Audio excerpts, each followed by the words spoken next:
Talk with Audrey. Joining me now to talk about the impact that the coronavirus is having on businesses in the Asian American community, John Wang, the president and CEO of the Asian American Business Development Center, Inc., which he founded in New York City in 1994. And he's also the founder of the New York in China Center in 2008. I've asked him to join me because, as you know, the coronavirus is causing a lot of businesses a great deal of stress and pressure and financial issues. But the racism that's been bred as a result of our leader calling it the Chinese coronavirus is not helping. So I've asked Mr. Wang to come on to actually read for us an article that he recently wrote. Welcome to the show. Thank you so much, Audrey, for having me on the show. My pleasure. So before you read this article, because I wanted to hear it in your own voice because it's so powerful, talk about the Asian American Business Development Center and what you do. Okay. We are, as you said, the Business Development Center. We work with the Asian American small business, also business professionals, as well as corporate executives to help to advance and their business career, as well as to help them to work in the mainstream to be more effective and contributing to the larger economy.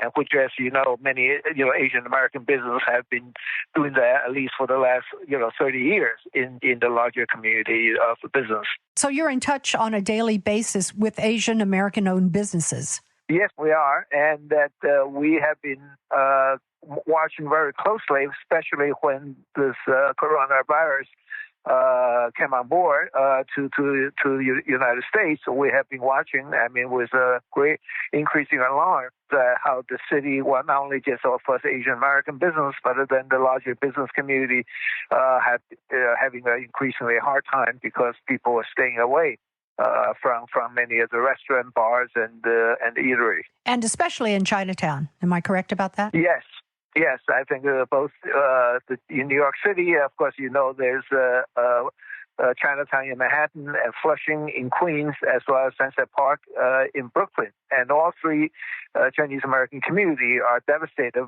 by this coronavirus. And there are also, across the United States, other cities that have, Chinese businesses, and I'm sure that they're being impacted as well, and you're probably hearing from them. Yes, exactly. And the unfortunate thing is not only economically they are devastated, but then with the viruses that's going on, that our leader have been, calling this a Chinese virus, and that really resulted in a lot of people that are turning their frustration and anger to the Chinese Americans or to people of East Asian origin. And that as a result, many of them have been harassed or violent. They're, against them. And so there's all kinds of things going on. So this article that you wrote really touched me. I'm an African American, and so, in my lifetime, I've certainly experienced racism. But, coronavirus is a disease that is human. It's a human disease and has no race or color or ethnicity to it. We're all affected by it. And let me shut up right now. and if you would, because this article was so touching to me that I wanted to speak with you. So if you would just read it to us, please, and I'm going to wait. Yes. Thank you so much. Yeah, New York City is America's ultimate melting pot. You can't go a city block without sharing the sidewalk with people of every color. But these days, being in the city of labor liberty feels not just unwelcoming, but scary, particularly if you happen to be Asian, because of the linkage of coronavirus or COVID-19 to China. The disease has become associated with the East Asian of any type, regardless whether you have been the faintest possibility of being infected. This is sad and troubling for the Asian American community.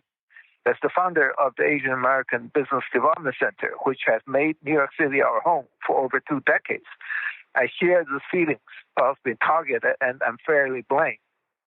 The coronavirus, as other diseases like Ebola, Zika, or H1N1, has shown little discretion about someone's race, belief, status. Senior government leaders, Hollywood stars, athletes have joined the growing list of those testing positive for the illness. For ordinary Asian Americans trying to continue living their normal lives, ignorance about the coronavirus is proving to be as potent as the illness itself. Personal health concerns are morphing into ugly racism. Asian who wears masks are castigated for depriving medical worker of a mask during the supply shortage. Asian who don't wear masks are treated like a leper and suspicious. We've heard numerous stories of Asian Americans be physically assaulted and aggressively questioned by a complete stranger about their origins and potential link to the virus. Public transport has become fraught with uncomfortable situations, including having commuters moving away from Asian Americans, or at the least eyeing them with open hostility. This is not America I know and love. I appeal to all people to not allow this pandemic, which after all has swept across all regions, irrespective of race, to stigmatize and criminalize a segment of our community. We hope business, diversity organizations, and corporate leaders will take a stand to promote facts about the coronavirus and to be vigilant about protecting the vulnerable workforce members from unjustified harassment and suspicions. We know that America is greater and bigger than this crisis. I believe we will get through this storm, but I hope that it will be together as a civil society that cares for all of its members. Please take a stand with us against this harassment and racism. We will appreciate you sharing this post with your network. And as I read that, I'm sure as you were all listening to it, put yourself in the place of an Asian American who maybe has never been to China or to Asia, or, maybe even not outside of New York City. You are a law-abiding, hard-working citizen of the United States, and you're being harassed and stigmatized. I flew through LAX in January of this year, and I went into the lounge because I had a layover, and I noticed that people were not sitting close to the Asian customers in the lounge, which I thought, now we're talking in January of this year, right? Which I thought was strange. And I noticed because I'm African American. I just sort of filed it. But I could feel their pain as they sat there. I'm sure that, and by the way, may I add that it was also, they had a celebration in the airport of Chinese New Year. Right? So it was an interesting time to be there. The coronavirus had just been talked about, and people were, some people were wearing masks, some people weren't. But I did notice that in the lounge that people were sitting away from Asian customers. Whereas normally in the lounge, everybody would be sitting talking to everybody. So I just filed it. Coronavirus this illness is affecting and impacting all of us, but we have to be human. Yes, indeed, we have to be human. If we weren't human, I guess we wouldn't be worried about the virus, right? But the challenges that we're all going to face are real and across the board. Economic. Right. Yeah, we're all feeling the power of the impact of the impact exactly of this disease, right? And we have to stand together to fight this, together by sort of dividing us up and against each other. We're not going to help to resolve this crisis, but only increasing hate or violence against each other. That would be totally counterproductive. At this time, I think, we need to really come together, working together as a civil society and taking care of each other. Right. There's not one race or a group that's the enemy here. It is the coronavirus, period. Exactly. So what, John, are you seeing and hearing from your business owners? Well, I think as we talked earlier at the beginning, that many of the restaurants are closed, in the Chinese community, and that because customers are afraid to patronize those establishments. And now, of course, also with New York City and the New York State and also many other states that the government have ordered social distancing. So they are effectively asking many of the business establishments to close. And so certainly as a result, the business in Chinatown have been devastated, and the small business, they can afford to survive without revenue, and so the business effectively have to shut down. I think another thing that we all need to keep in mind is that we all employ people of different ethnic backgrounds in our businesses. So I know in 2008, I mentioned that you founded the New York and China Center. And right. Your goal in creating that center was to create a New York presence in China to help New York businesses access the China market, right? So exactly. That's exactly right. So you've done that. You've been successful at it. And, people, I'm sure, have benefited financially on both sides. Right? Yeah. So there are no issues when folks are making money. That's right. I mean, the sad thing is, as we've been reading the newspaper or watching the news reports, that China has beginning to getting over this coronavirus, right? And then most recent news is that they have reported no new cases that's happening in China. Which is great because they effectively put this disease under control. And then also, on the other hand, they are beginning to crank up their manufacturing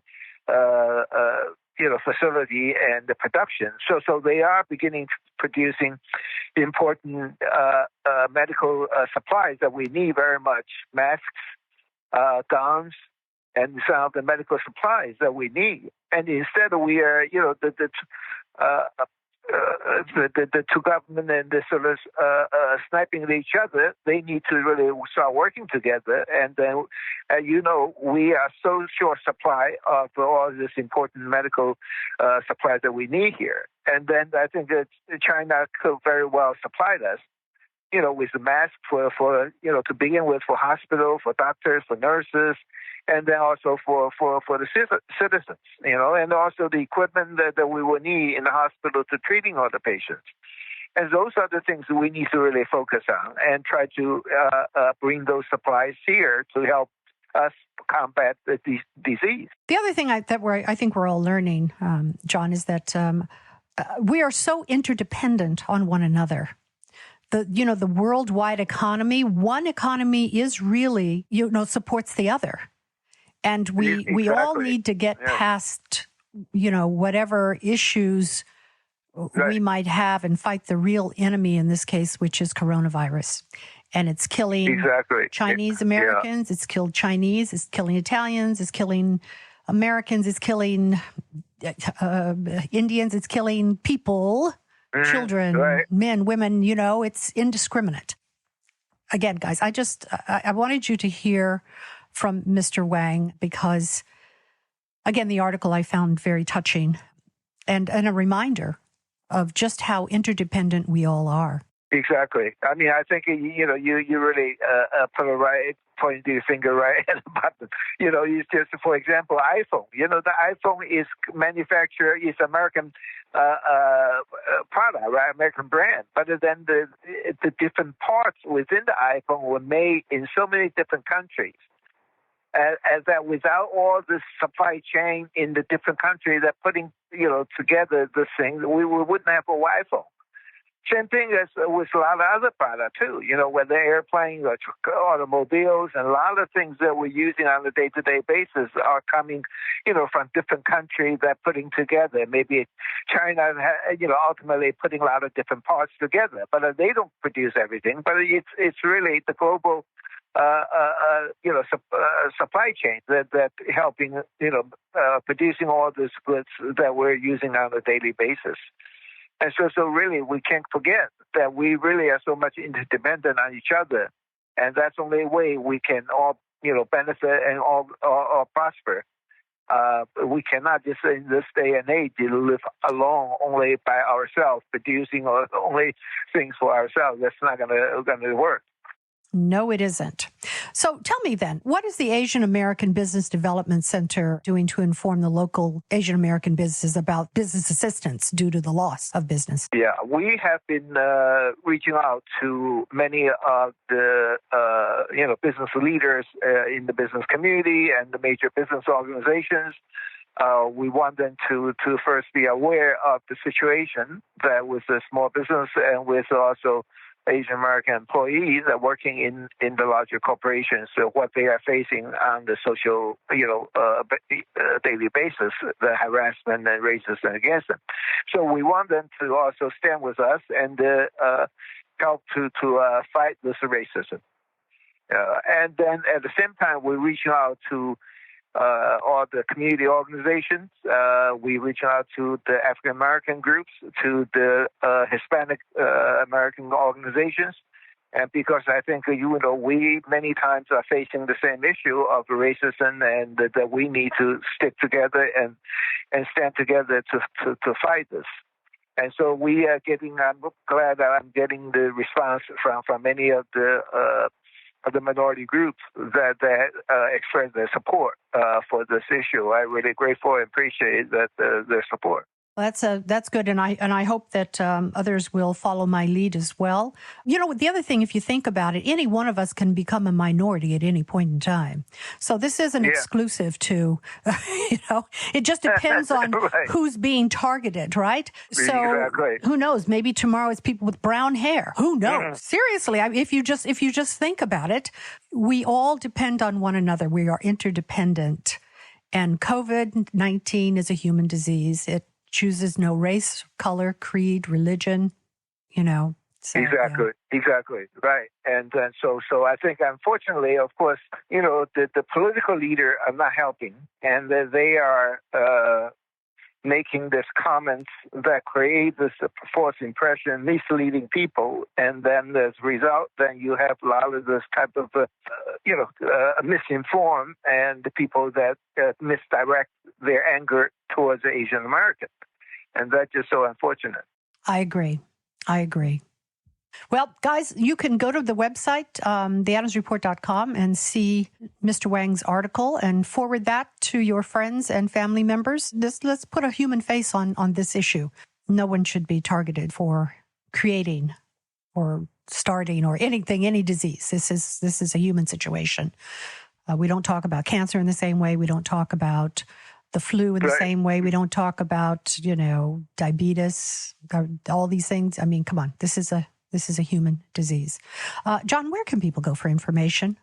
Thank you so much. Well, they can certainly go to our website, AABDC.com, and to find out information, or they can. Well, unfortunately, this day, of course, we're all working from home, not in the office. So, website is probably the best way to get information. Yeah. All right. Yeah, really appreciate. It's my pleasure. And, let's all collectively say a prayer for one another. Yes. And to be safe out there. My guest has been John Wang, the president and CEO of the Asian American Business Development Center in New York City. Check out that website. One more time, John, which is AABDC.com.